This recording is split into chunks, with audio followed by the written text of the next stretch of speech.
कि अमेरिका अपनी सेना में एक हाइपरसोनिक मिसाइल शामिल करने जा रहा है। इसी के साथ अमेरिका रूस के बाद दुनिया का ऐसा दूसरा देश बन जाता जिसके पास एक हाइपरसोनिक मिसाइल मौजूद हो, और यहीं पर भारत का एक सपना भी टूट जाता।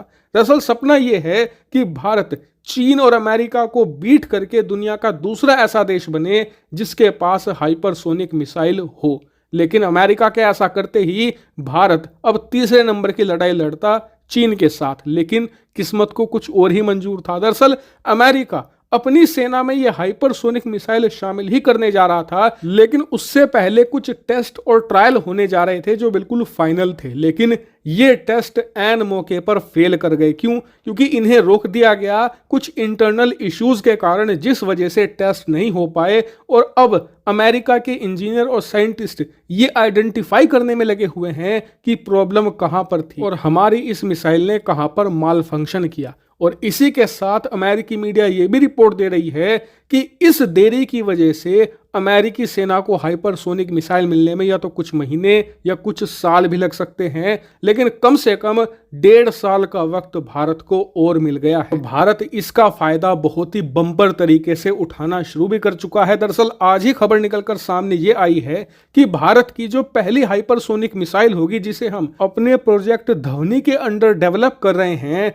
वो 6 मैक की स्पीड ऑलरेडी हासिल कर चुकी है। आपको याद ही होगा कि अब से 1.5 साल पहले इसके मल्टीपल टेस्ट हुए थे और इन टेस्टों में इसने जबरदस्त सफलता हासिल करी थी। लेकिन आपको पता ही होगा कि पिछले लंबे समय से हमारी इस हाइपरसोनिक व्हीकल का एक भी टेस्ट नहीं हुआ है और सभी को इंतजार है कि हमारी हाइपरसोनिक मिसाइल का टेस्ट कब किया जाएगा। तो आपको जानकर खुशी होगी कि आज इसको लेकर बहुत बड़ी बड़ी खबरें सामने आई हैं, जो मैं आपको एक एक करके बताता हूं। तो देखिए, सबसे पहले बताया गया है कि टेस्ट में देरी का कारण है रफ्तार। दरअसल जो हमारी ये नई हाइपरसोनिक मिसाइल होगी, ये वेव राइडर कॉन्फ़िगरेशन के बेस पर होगी और इसकी जो रफ्तार अभी तक डीआरडीओ करीबन 6 मैक तक, यानी कि आवाज की जो रफ्तार होती है, यानी कि स्पीड ऑफ साउंड, उससे 6 गुना है। जबकि हाइपरसोनिक मिसाइल की पहली डिमांड यही है कि आपको रफ्तार 5 मैक से ऊपर पहुंचानी है, यानी कि उसे तो हम क्लियर कर चुके हैं, लेकिन डीआरडीओ ये चाहती है कि इसकी रफ्तार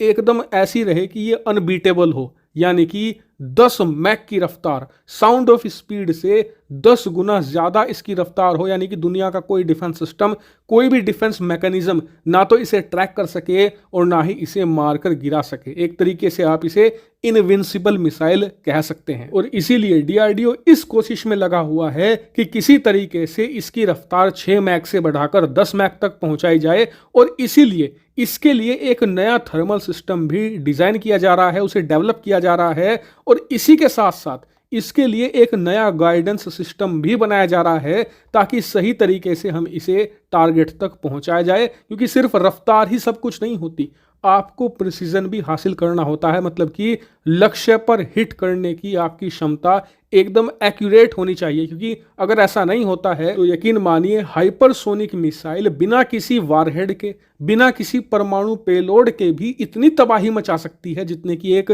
छोटा परमाणु बम।